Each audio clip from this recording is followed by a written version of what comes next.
Let's turn now to the top strategist for President Obama, Dan Pfeiffer. Thanks for coming in today. And let's begin with this book and try to clear some things up. First of all, the bottom line on this potential switch between Joe Biden and Hillary Clinton. Research was done, correct? Correct.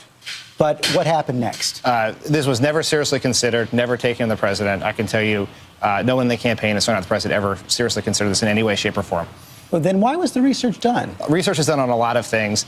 As I think Bill Daley, who was chief of staff at the time, said the other morning on another network, wasn't taking the president. He said anyone who took it to the president probably would have been thrown out of the Oval Office. I believe that to be true. No matter what the research would have No matter what the research said. Cover of New York Magazine also has that line from President Obama, I just don't know if I can do this. It goes inside the debate prep. In the second debate, you saw in John Carl's piece those relatively dismissive comments about President Clinton. And first of all, did this happen the way it's portrayed in the book? Was the president this rattled after the first debate? Well, I haven't read the book, so I don't know all the details of it. There's no question the first debate did not go as well as anyone would have hoped, but he bounced back in the second and the third. It took work to get there. It took work from the president and his team. So, I think all of that is sort of past history. But it also includes a scene where the president had to dramatically cut back on his strategy meetings because of leaks. The president very, very angry about that. I can only imagine what he's thinking as he sees all these details in this book. Well, look, we are not the first White House to deal with leaks. Every White House has dealt with it. I think we have been more leak-free than most, and where we find them, we try to stop them. Is he angry about this? The president is always frustrated about leaks. I haven't talked to him about this book. I haven't read it. He hasn't read it. But he hates leaks. Everyone hates leaks because the point is we should be able to work together to get the American people's work done. So no one's going to pay a price for this? I think anyone who leaks has to pay a price. I don't know who leaked in that book. The president also frustrated about the problems with the health care launch. The website was down again overnight for maintenance. Apparently it's back up right now. But given these challenges, and you had Jeffrey Zients even admit to those, he's now running the punch list for Obamacare. Given these challenges, are you still confident the website's problems are going to be fixed by the end of November? Yes. Jeff Zients has said that. He said that to us as recently as this week, that based on the work they've done, that they believe they can get the website working smoothly for the vast majority of Americans by the end of this month. And if we do that, while we have lost some time, obviously for the last 3 months, last month here, we're going to be able to get. You'd have lost almost 2 months there. Right. Now, the good news here is that the history of programs like this, like in Massachusetts, is that most people sign up towards the end. In Massachusetts, in the first month, 0.03% of the overall population who ended up signed up in that first month. So there's time here. There's no question we have to get this done by the end of this month. But yeah, the clock is ticking. No question. You saw that report, the internal note showing only 6 people signed up on the first day. You've set out this goal that 7 million people will sign up by that first big deadline of March 31st. Are you still committed to that goal? Are you going to reach it? Well, that's a goal that the CBO said is what they thought would happen. Our goal is to get as many people done as possible. I can promise you that the first enrollment numbers, which will be released later this month, are not going to be what we want them to be. There's no question about that. The website hasn't worked the way we want it to work. But we take responsibility for that. We take responsibility for the errors, take responsibility for fixing it. And if we get the website working as we expect we do by the end of this month, then I think we're going to be in a good place. I want to show something you said just a couple of days before the launch of the website on CNN, talking about how the website was ready to go. Starting on October 1, people are going to be able to go to these marketplaces online, compare plans. They'll have access to plans they've never had before. And when people see that, they're going to see this is going to be a consumer experience unmatched by anything in government, but also in the private sector.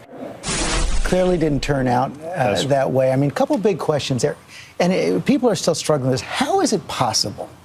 And we've seen all these reports as the president was asking about this website every single day. How is it possible that he and you at top levels of the White House did not know? And given that, why should we believe your confidence now? Well, I'd say a couple things. One, we did believe that. That was the question. The president asked these questions. Those are the answers he were given. These results do not match up to his expectations, the American people's expectations. It's inexcusable. There is no question about that. Since then, we have made serious changes. We sent Jeff Zients in, who is someone who's a close advisor of this president, someone who has a long history of fixing problems like this in the public and the private sector. He has gone in. So we made management changes. He's brought in a team of technological experts from Silicon Valley and elsewhere who are looking at this. They've done an analysis of what went wrong and how to make it work. And so, he has confidence and we have confidence we can get this done, but it's not easy. It's going to take a lot of work. One thing that is also clear is that the president's signature promise on health care, if you like your health care plan, you're going to be able to keep it, that is not literally true. It is not true, and the president's taken a lot of heat for that this week. And the Wall Street Journal reported this week that there was actually a lot of debate behind the scenes about whether or not the president should actually make that promise. You see the headline from yesterday's Wall Street Journal right there, and they quote, one former senior administration official said that as the law was being crafted by the White House and lawmakers, some White House policy advisors objected to the breadth of Mr. Obama's Keep Your Plan promise. They were overruled by political aides, the former official said. Is that true? That is not my recollection at all of that. And let's talk about that promise for a second. If the president didn't intend to keep this promise, why would he have gone out of his way to put a provision in the law that specifically says that if you have a plan before Obamacare passed, you can keep that plan? Now, if your plan has been downgraded or canceled, you can't. But if the president were to allow people to have those plans be downgraded or insurance companies to keep selling bare bones plans, policymakers knew this was a problem. But George, if he had done that, he'd be violating an even more important promise to the American people, that everyone would have a guarantee of access to quality, affordable health insurance. It's important to understand who we're talking about and the kind of plans we're talking about. It's 5% of the market is this individual market. 80% of people have health care through Medicare, their employers, or Medicaid. 15% don't have health insurance and now have access to it for the first time. And 5%, if you had your plan and it hasn't been changed or canceled, you can keep it. 50% of this group are going to be able to get access tax subsidies to make their plans cheaper, and most of them will get a better plan for less, for the same or less. And many of these plans were cut rate plans that didn't cover hospitalization, doctor's visits. Let's stipulate what you just said. Let's assume it's true, but it still doesn't meet the literal promise the president made right there. And your policymakers knew that then. Why didn't the president say during the campaign what he said this week? For the vast majority of people, if you like your health care plan, you can keep it. Look, I can't go back in time on this. And like I said, I don't recall this debate the Wall Street Journal talks about in any way, shape, or form. This never came up inside? Not that I remember. But here's the point: is that if you had a plan before the Affordable Care Act passed and hasn't been changed or canceled, you can keep it. And look, I understand that there's controversy and confusion. This is why the president went out and addressed it in Boston this week. John Carl also talked about in his piece how the president's poll numbers have taken a hit in the wake of this. The NBC Wall Street Journal poll this week shows his approval rating only at 42%, lowest, I believe, of his second term. And it's matched by a series of headlines about how the president seems to be evading responsibility or not in the loop on major issues. New York Times, where the buck stops, some see a bystander. The Washington Post, controversies show how the president's inattention to detail may hurt his presidential legacy. How is the president going to fix this problem? Well, it's two things. One, our concern right now, the president's concern is not poll numbers or political standing. It's getting this website working so that millions of Americans have access to quality, affordable health insurance. If we do that, everything else will take care of itself politically.